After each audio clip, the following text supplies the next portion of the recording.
demande même là, ça vient pas de son cœur. Hein.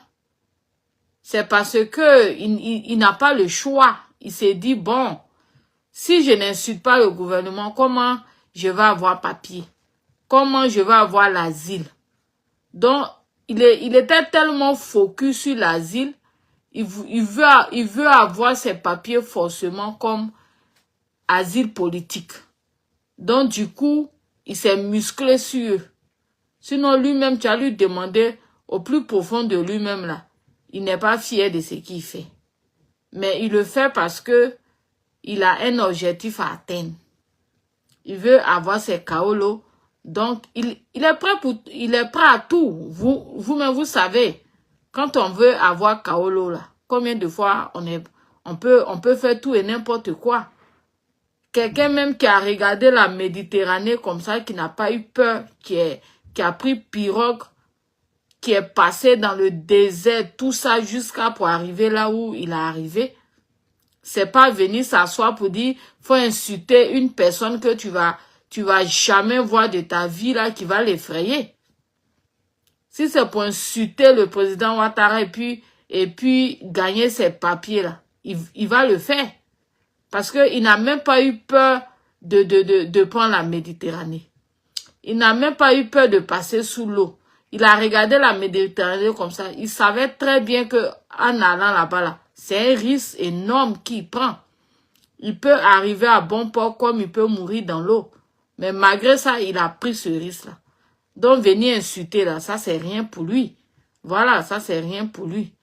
Donc, moi aujourd'hui, je suis quand même réjoui parce que ça n'entache pas le gouvernement. Voilà, ça les entache pas. Ils ont voulu tout faire pour prendre cette histoire-là, pour les éclabousser. Ils ont voulu tout faire pour dire, oh, c'est eux.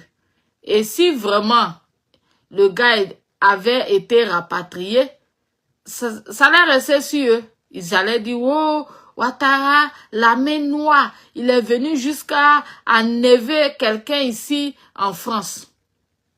Dieu merci, c'est une affaire administrative. Gbagbo Koné n'est pas le seul, hein. Il n'est pas le seul. En France, là, on peut compter. Moi-même, quand je partais écouter les panels, là, la plupart des gens même qui étaient là, oh, moi, j'ai déjà eu un OQTF. Oh, moi, j'ai déjà eu un OQTF. Oh, moi, j'ai déjà eu... Au fait, un OQTF, même quand, bon, après les analyses, après, bon, moi, je suis pas en France. C'est ma première fois d'entendre tout ça. Donc, voilà pourquoi il dit toujours, quand il y a les buzz, là, ça nous permet quand même d'apprendre aussi des choses. Ce buzz-là nous a permis quand même de connaître un peu les lois françaises, comment les choses se passent, tout et tout. Franchement, ça m'a fait de la peine, au fait. Ça m'a vraiment fait de la peine. J'ai vu à quel point que nous, les Africains, franchement, nous souffrons, quoi. Nous souffrons comment nous venons dans des pays, il faut passer ici, il faut faire ceci, il faut faire cela pour avoir tes papiers, franchement. L'aventure n'est pas facile. Voilà. L'aventure n'est pas facile. Aujourd'hui, je comprends les gens. Il y a des gens ici au Canada qui nous disent, ils disent, vous qui êtes venus comme résident permanent, là, c'est bien, vous connaissez pas de difficulté.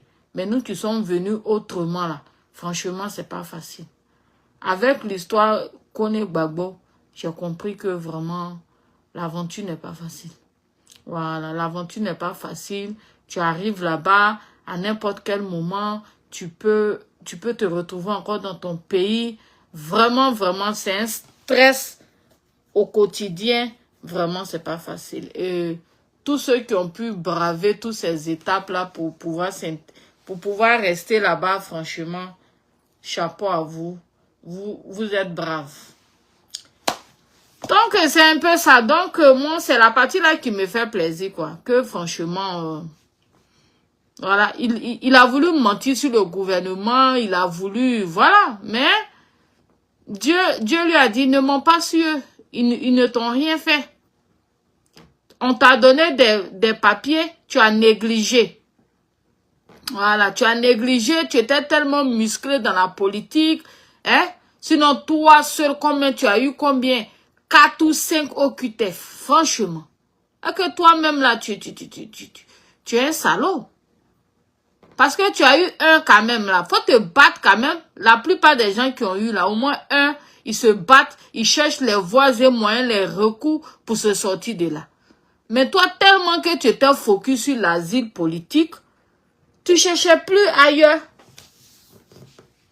Tu étais musclé dessus. Donc aujourd'hui, franchement, dans cette histoire-là, j'ai appris beaucoup. Moi, quand les buzz arrivent là, c'est ça le plus important. Bien vrai que on va venir attacher un peu, on va prendre parti, tout et tout, mais le plus important, c'est que on apprend. On apprend beaucoup. Moi, j'ai une connaissance qui est partie en France. Elle a fait, et en partant, elle a fait enfant. C'est-à-dire, elle a pris grossesse en Côte d'Ivoire pour partir. Donc, moi, au fait, je disais, je l'insultais, je disais, mais elle est bête, hein.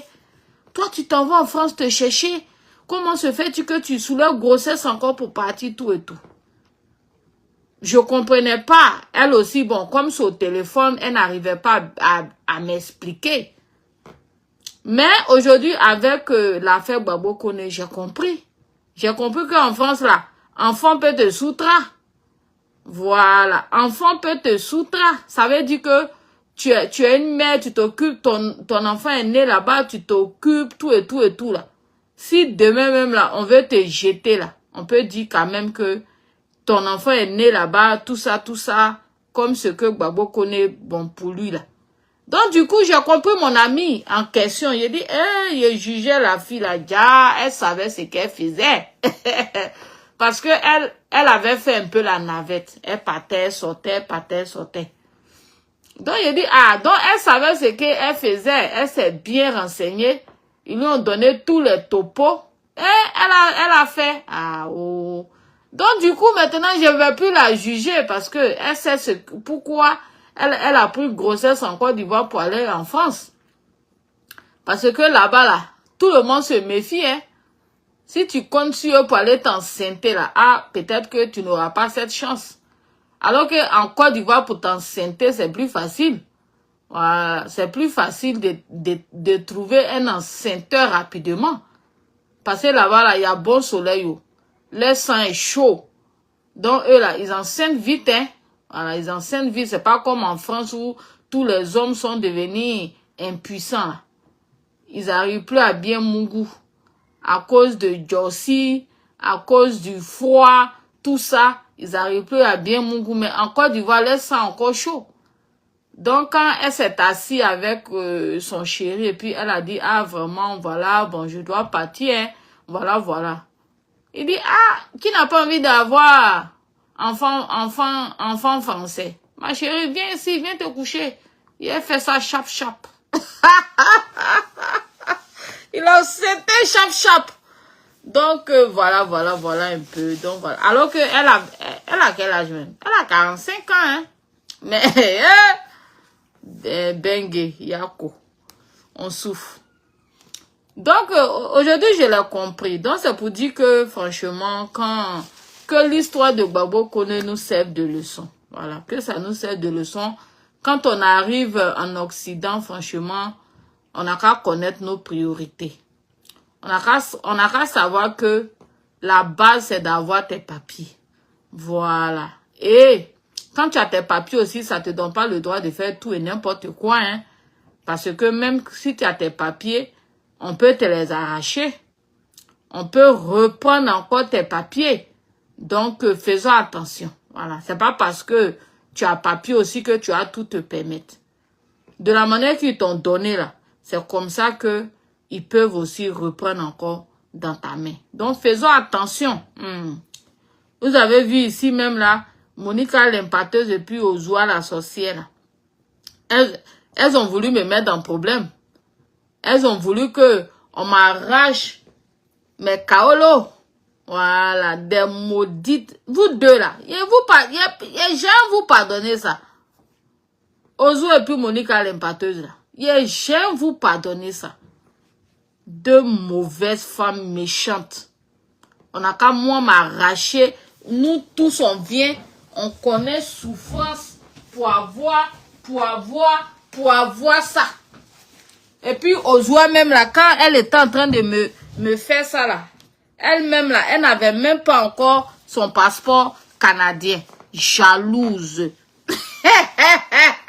Ça, c'est la jalousie. Elle n'avait même pas encore son passeport canadien.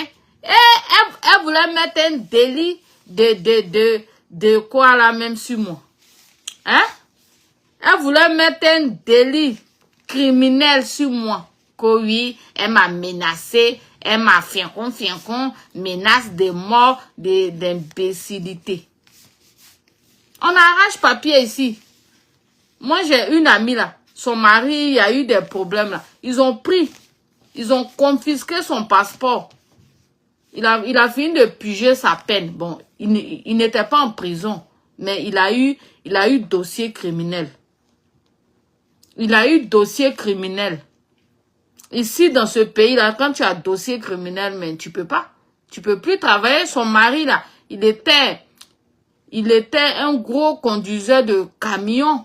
Il avait lui-même acheté sa propre voiture. Il travaillait pour une entreprise.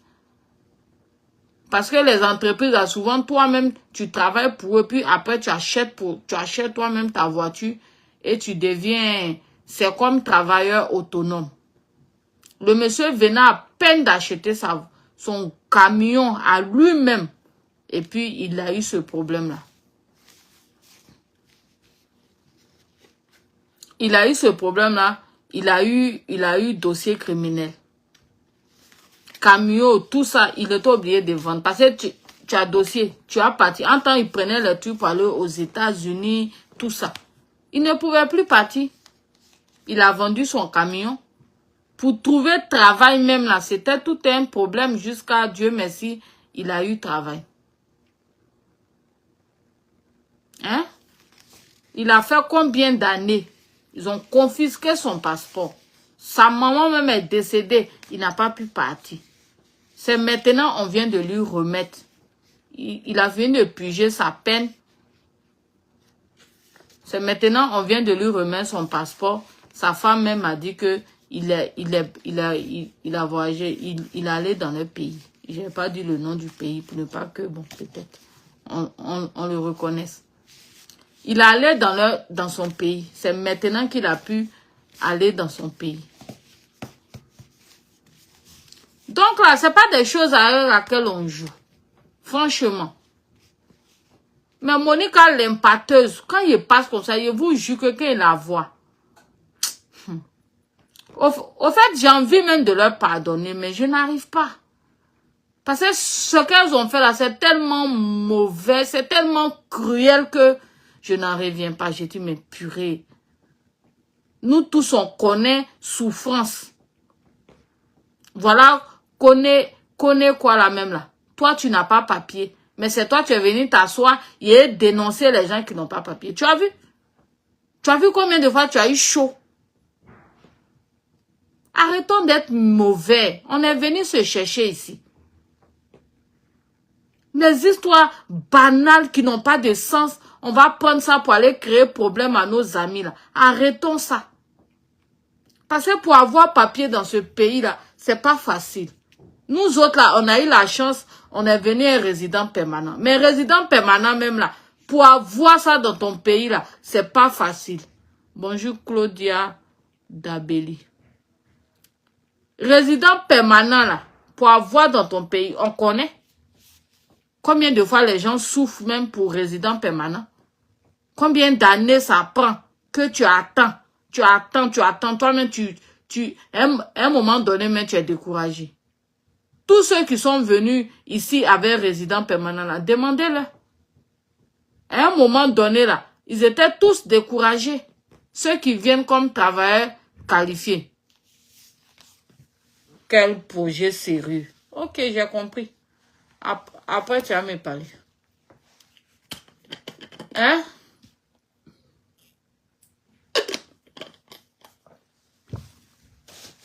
Après, tu m'écris sur Messenger.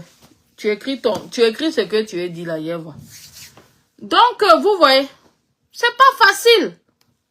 Donc, ne jouons pas au jeu bête comme ça.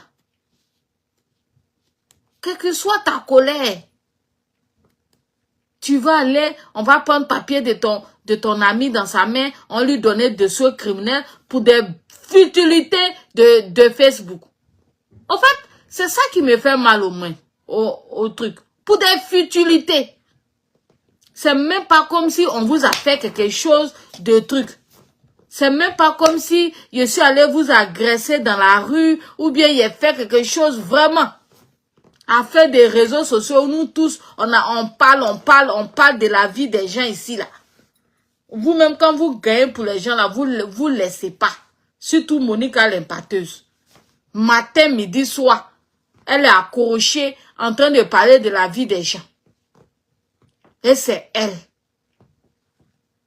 Gens, ils allaient aller gâcher ma vie. Qu'au fiancon, qu'au diffamation, qu'au fiancon, qu'au tu m'as fait ceci, qu'au ceci, cela. On n'a qu'à me donner un dossier criminel. Moi, vous allez gâcher ma vie. Et de vous deux là, je ne peux pas vous pardonner. Sincèrement. Ça me fait trop mal. J'ai dit, mais c'est quelle méchanceté ça là. C'est tellement cruel que j'arrive pas à comprendre. J'ai dit, mais c'est quoi ça? C'est quoi cette haine inutile?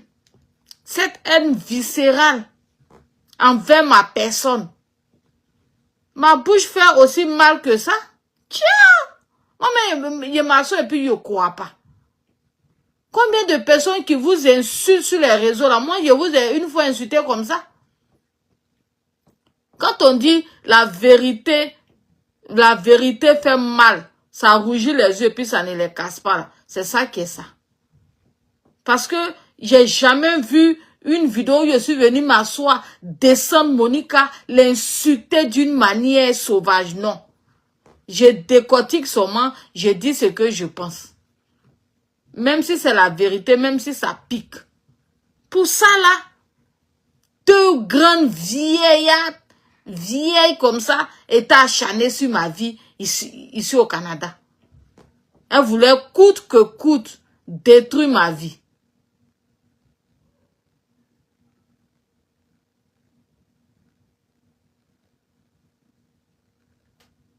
Non, je me fais pas des ennemis, mais voilà.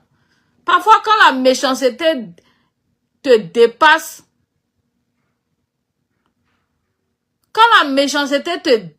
d'une manière, toi-même, tu n'en reviens pas. Tu te dis, mais sérieux, là.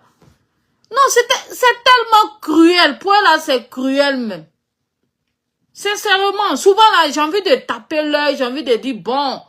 Mais je vous jure que quand je les vois, quand ils sont scrollés comme ça, puis ils tombent sur eux, je peux même pas faire 2 secondes, 1 minute même à écouter les vidéos. En même temps, là, non, la colère ressort.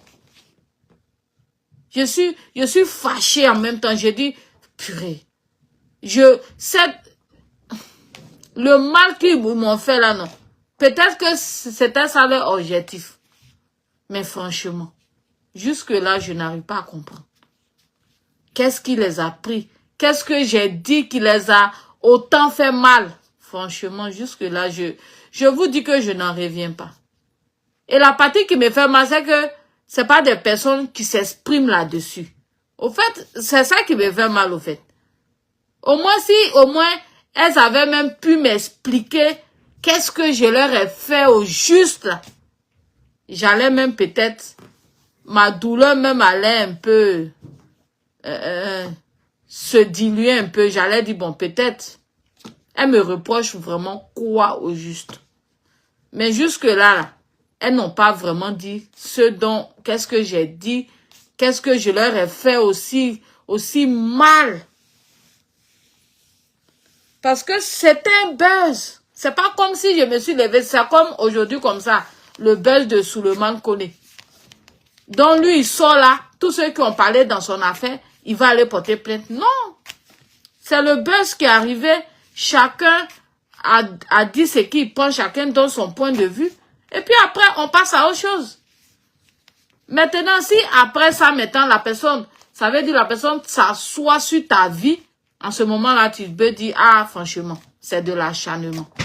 Mais c'est buzz où tout le monde parle. Ah, franchement. Aujourd'hui, l'affaire Gbagbo Kone là, si, je vous dis que ça m'a donné la visibilité.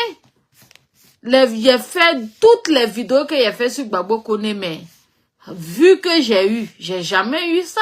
Les likes, les commentaires, jusqu'à même il y a des gens qui venaient se moquer de moi même pour dire, wow, aujourd'hui au moins tu as eu un peu de commentaires, faut profiter.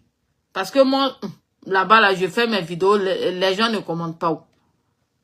Parce que bon, pas parce que les gens truquent, mais je dis tellement la vérité que les gens écoutent et puis ils passent leur chemin. Mais dans l'affaire Gbagbo Kone là, les gens sont venus, pas parce que ils sont venus me contredire, mais les gens venaient pour dire, ah c'est bien, se moquer, rire un peu, tout et tout. Donc ça fait que j'ai eu la visibilité. J'ai eu plein de vues. Mais vous pensez que j'ai continué dans ça? Son buzz est fini. Aujourd'hui, demain, on passe à autre chose.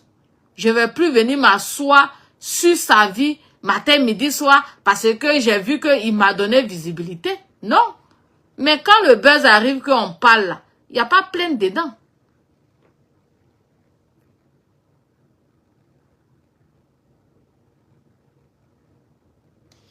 Non, elle encore se réjouit, c'est pas grave. Mais le fait que, parce que souvent là, vous confondez les choses. Vous dites que non, il faut pas parler, tant. Mais bon, ça peut être possible comme ça. Ça va dans les deux sens au fait. Parfois aussi là, il faut dire à la personne que ce que tu as fait là, c'est méchant. Il faut que la personne s'en rende compte qu'il a mal agi. Peut-être que ça va l'éviter de faire ça encore sur d'autres personnes. Mais quand tu dis pas, tu fais comme ça te fait pas mal tout et tout, ça va les encourager encore. Mais quand tu leur montres, moi quand je parle là, je parle pas dans le sens que oui, ça me fait mal, c'est tout à fait normal. Moi je suis quelqu'un, je sais pas cacher mes sentiments, hein. J'en fais semblant comme si quelque chose me fait pas mal alors que ça me fait mal. J'ai ma manière de communiquer aussi qui va te faire mal aussi. Voilà. Pourquoi elles n'ont pas pu répondre? J'ai ma manière de communiquer aussi là. Ça va te douler aussi. Parce que je vais aller interroger ta conscience. Ça veut dire que toi-même là, ta conscience va te gronder. Tu sauras que tu as fait du mal à quelqu'un. Tu sauras que tu as mal agi. C'est ça mon objectif. Voilà, parce que quand tu dis pas là, la personne ne peut pas savoir. Il faut lui dire que tu as été mauvaise. Ce que vous avez fait là, on appelle ça de la méchanceté gratuite.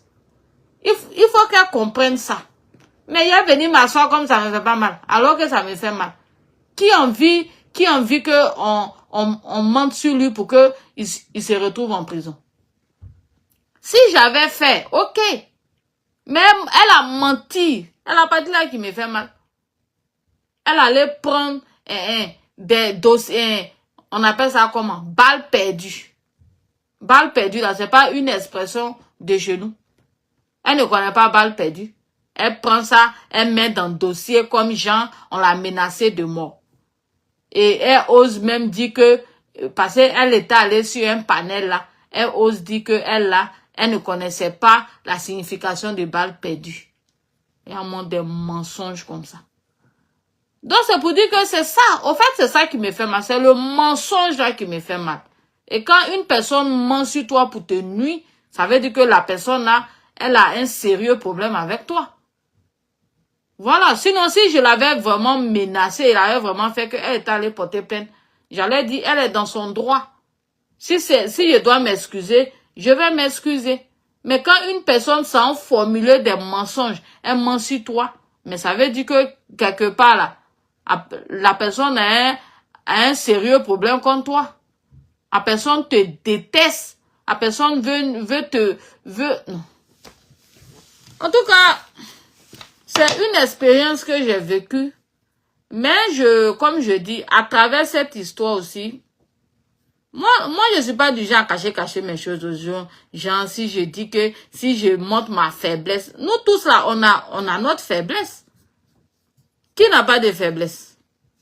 Il n'y a pas quelqu'un sur cette terre là qui n'a rien fait, qui est une citoyenne qui passe son chemin, puis on ment sur la personne, et puis on t'enferme.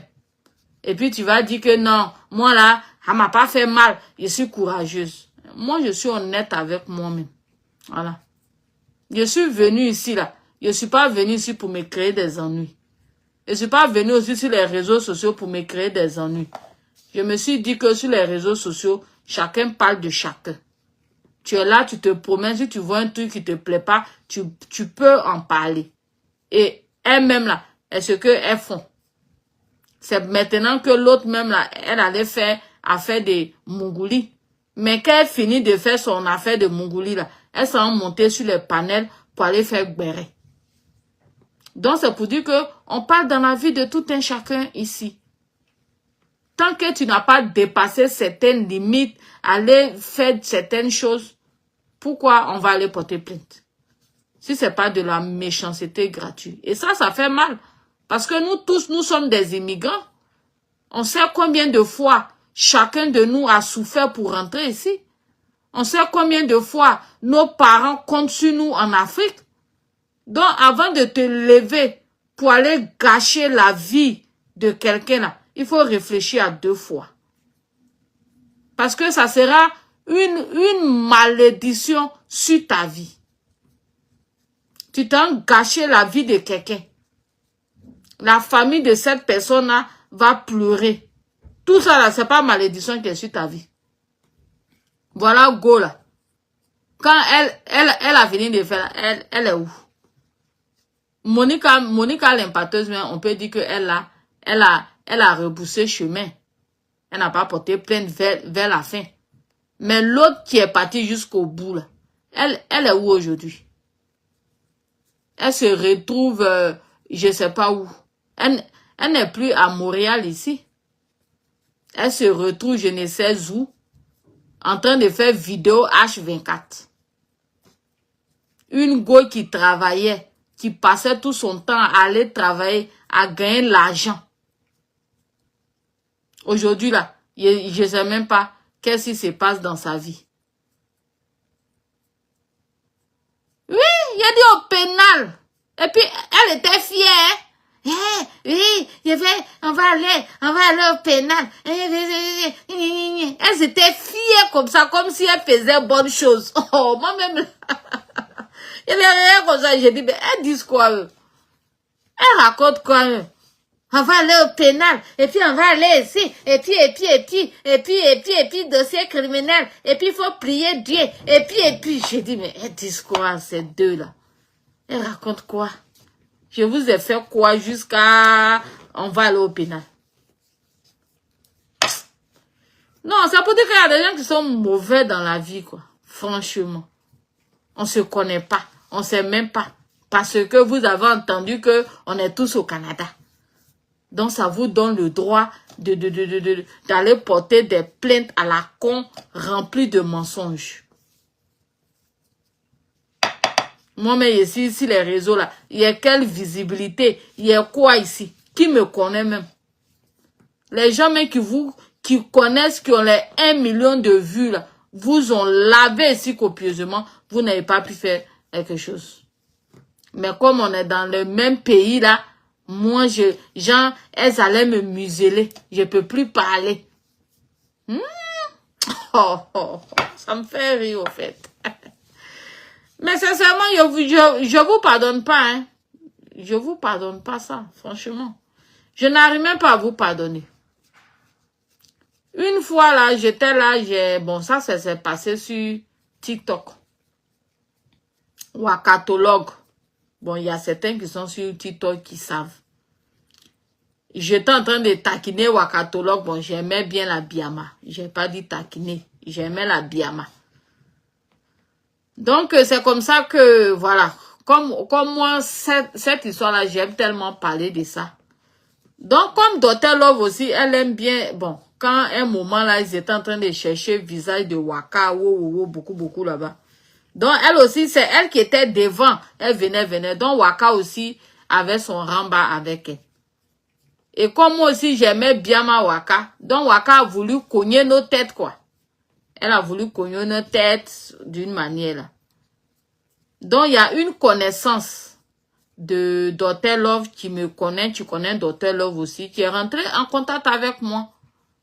Elle est venue me dire, ah, voilà ce que Waka veut faire, tout et tout. Franchement, ne rentrez pas dans ça. J'ai parlé à Dr. Love, toi aussi, je viens te parler. Et la fille même a dit que Dr. Love a dit que si moi je lance mon panel, la fille n'a qu'à la taguer, elle va venir sur moi mon panel. Que elle va venir casser les papeaux de Waka, un truc comme ça. Et là, j'ai dit à la fille, j'ai dit, hey, si elle veut casser papeau de Waka, elle n'a qu'à faire ça sur sa page. C'est pas sur ma page que elle va venir casser les papeaux de Waka ici.